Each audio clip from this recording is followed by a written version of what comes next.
tutup masjid perlu lah Syekh. Tutup masjid corona bagaimana? Jadi tadi pagi ulun ngobrol dengan Dr. Sabran. Dia sidin bahari itu pada waktu Nabi kita bertarung dengan nyawa, berhadapan dengan musuh antara hidup dengan mati, itu pun tetap salat berjamaah pada waktu itu. Itu waktu di medan perang. Tapi secara hukum boleh, secara hukum, tapi tidak juga secara total, sebab keyakinan itu kada sama. Ada orang yang kuat keyakinannya, ada dengan sebahagian, jangankan dengan seumpama dengan corona, keluar rumah aja kada wani. Nah, jadi secara hukum nanti apa? Kalau secara hukum, hujan misalnya, hujan yang merata, banjir, atau juga dengan halangan rintangan yang seumpamanya, itu akan menggugurkan kewajiban kifayah untuk kita melaksanakan sholat fardu, menggugurkan kewajiban kita melaksanakan sholat berjamaah iralat, menggugurkan kewajiban kifayah atau kewajiban fardu ain menurut madzhab sebagian daripada ulama untuk kita melaksanakan sholat berjamaah. Ulama katakan tiap yang menjadi penghalang atau tiap yang memberikan kelonggaran kepada kita untuk kita tidak jamaahan juga sekaligus memberikan kelonggaran kepada kita untuk kita kadang melaksanakan sholat Jumat. Itu daripada sudut hukumnya. Daripada sudut hukumnya memang dalam kondisi seperti itu yang merisaukan dan yang menakutkan secara pasti atau secara zani itu kita sudah bisa melakukan atau mendapatkan kelonggaran daripada hukum, akan tetapi kepastiannya pian kalau kayak cara kita berpikir, cara dunia berpikir, kami kedua nih minum sekarang nih. Sebab ulun minum guna tangan. Jadi kalau nek itu perlukan tisu, kedua nih pegang tisu. Perlukan air putih, kada berani pegang air putih. Anak makan kue, kada berani megang kue. Anak minum teh, kada wani. Jangan-jangan ini dipegang oleh tangan yang sudah terkena corona, kada jadi pegang. Mikrofon, kada wani jua. Ini kada wani jua. Ini wani jua. Nah, kalau nek itu sembahyang pun kada wani jua. Kenapa? Jangan-jangan tepat puduan tadi itu ada tangan orang yang memegang sebelumnya. Kapok kita kalau neng itu. Jadi kadang-kadang itu Allah tanamkan keyakinan di dalam hati kita. Apa dia? Yang wajib kita imani sejak pada usia 122 hari di dalam perut. Yuktir, ya memang dengan kita diperintahkan untuk bersedia payung sebelum hujan. Tapi pada masa yang sama, kalau pada tudingan kita pasrah kepada yang satulah satu-satunya yang mampu untuk menyelamatkan kita daripada segala masalah, daripada segala wabah, daripada segala problem. Satu. Kemudian yang kedua, Allahumma shalli ala Sayyidina Muhammad.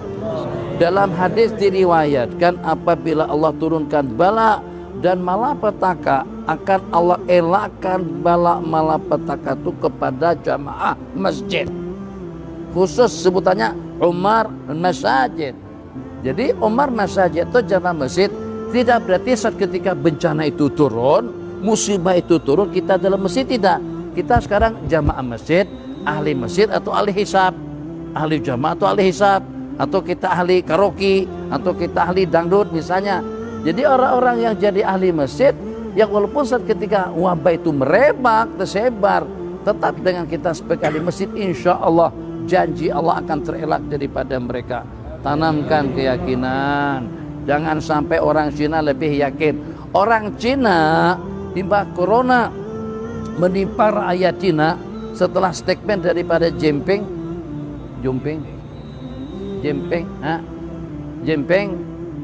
jadi kekuatan apapun, tidak ada satu kekuatan yang mampu untuk menghalang kemajuan atau perkembangan perekonomian mereka. Imbah Allah kejutkan sedikit dengan virus corona tadi itu, Cina sekarang sudah mulai melutut. Jinping pergi ke surau-surau, pergi ke masjid-masjid minta didoain dengan orang-orang Islam. Dan banyak warga Cina pergi ke masjid-masjid, ikut salat, ikut wudu, cuci muka, cuci tangan, sapu kepala, cuci kedua belah kaki, juga ikut gimana gerakan orang Islam mereka juga buat. Orang yang tidak percaya dengan Allah pergi ke masjid. Orang yang percaya dengan masjid tinggalkan masjid, renung, pikir sejenak. Tapi lo kadang menyuruh nang itu ikut keyakinan masing-masing. Insyaallah bukan melawan penyakit, tidak. Tapi kita ada satu kekuatan yang berlebih daripada kekuatan apapun dalam hidup. Itu adalah talaqatu qudratil khaliqil ala, leluasa kudrat Allah yang maha berkuasa, yang maha mengetahui. Yang rasa-rasa lemah imannya ya udahlah, tapi kalau pada tuh rasa-rasa imannya lagi naik, masa dengan kita ya Allah takkan corona ternyata masuk ke masjid, kada masuk ke rumah-rumah kita. Corona kada dalaman kah? Kada bisa GPS kah? Kira-kira tuh. Jadi masjid ditutup, kenapa? Sebab takut kalau nanti akan merebak wabahnya di dalam masjid. Terus corona tadi itu kada berpikir kah? Ada GPS-nya, nah menyusup-nyusup masuk ke rumah, masuk ke tempat kediaman kita, masuk ke hotel. Itu Allah Maha Kuasa untuk segala-galanya. Jadi dengan kita dalam kondisi seperti itu, kalau memang diperintahkan secara wajib, kita sam'an wa ta'atan, kita patuh kepada ulil amri. Tapi kalau pada waktu kita diberikan kelonggaran, kenapa dengan kita kada pergi? Masjid pokoknya nang wani tulakan, masjid kada ditutup, masjid dibuka untuk sesiapa saja. Jadi dengan kita, kenapa kita kada tolak pada waktu kita dengan kita dipanggil? Jadi kata Imam Sa'id bin Musayyib, pada waktu disuruh orang, pian jangan keluar masjid, jangan keluar rumah, pian duduk di rumah aja. Kalau kada keselamatan pian kada terjamin, diancam oleh Khalifah Abdul Malik bin Marwan akan membunuh Imam Sa'id bin Musayyib. Jadi kami sarankan dengan pian tinggal di rumah aja, jangan keluar. Jadi Jasiden menjawab, nang apa dengan seruan hayya 'alas shalat ya hayya 'alal falah. Nang apapun, di mana adzan berseru, di mana adzan dikumandangkan, aku akan pergi, aku akan datang. Kada hendak sudahnya dengan keyakinan yang lemah, kada ke masjid, kada jamaah dan juga kada jumatan, meninggal pulang. Ayo, naudzubillah. Nah, jadi Allah kulial ulun kada mencanangkan agar pian tulakan ke masjid, dan juga kada menyarankan agar dengan kita dudukan di rumah. Elok kalau kita pergi, elok kalau kita jamaahan, insya Allah yang maha melindungi, yang maha mengasihi, yang maha memberi, asalkan kita disiplin, asalkan kita senantiasa selalu dengan kehendak Allah. Allah tidak akan memberikan pelindungan kepada kita yang patuh dan taat kepada kehendak dan juga kepada aturan.